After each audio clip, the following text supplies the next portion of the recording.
Alur listrik pada komputer melibatkan beberapa komponen dan jalur yang berbeda. Berikut adalah penjelasan umum tentang alur listrik dalam komputer. Yang pertama dari sumber daya listrik.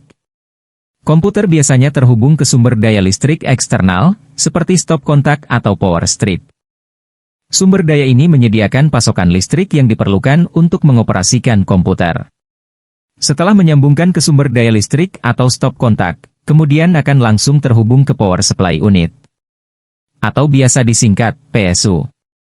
PSU adalah komponen internal dalam komputer yang bertanggung jawab untuk mengubah tegangan listrik dari sumber daya eksternal menjadi tegangan yang sesuai untuk digunakan oleh komponen internal komputer.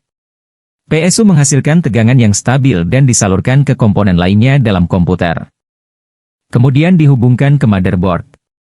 Motherboard adalah papan sirkuit utama dalam komputer yang menyediakan jalur komunikasi antara semua komponen perangkat keras. Motherboard memiliki jalur kabel dan konduktor yang membawa listrik dari PSU ke komponen lainnya. Kemudian akan dihubungkan kepada Central Processing Unit, atau disingkat CPU. CPU adalah komponen yang membutuhkan daya listrik untuk beroperasi. Aliran listrik disalurkan ke CPU melalui motherboard. Setelah terhubung ke CPU, kemudian akan dihubungkan ke RAM atau Random Access Memory. RAM membutuhkan daya listrik untuk menyimpan dan mengakses data secara sementara. Listrik diberikan ke RAM melalui motherboard. Kemudian akan dihubungkan ke hard drive atau solid state drive. Hard drive atau solid state drive disingkat HDD atau SSD. Adalah tempat penyimpanan permanen untuk data dan program. Mereka menerima daya listrik melalui koneksi yang terhubung ke motherboard. Kemudian dihubungkan ke kartu grafis. Kartu grafis menerima daya listrik dari PSU dan terhubung ke motherboard melalui slot ekspansi.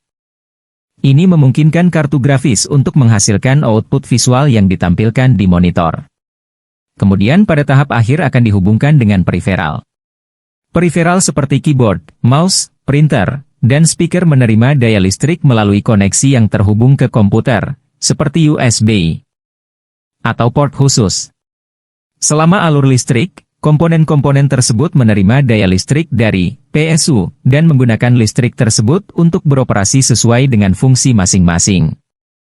Penting untuk memastikan bahwa aliran listrik di dalam komputer stabil dan sesuai dengan spesifikasi yang ditentukan oleh produsen, serta menjaga kebersihan dan kualitas koneksi listrik agar komponen dapat berfungsi dengan baik.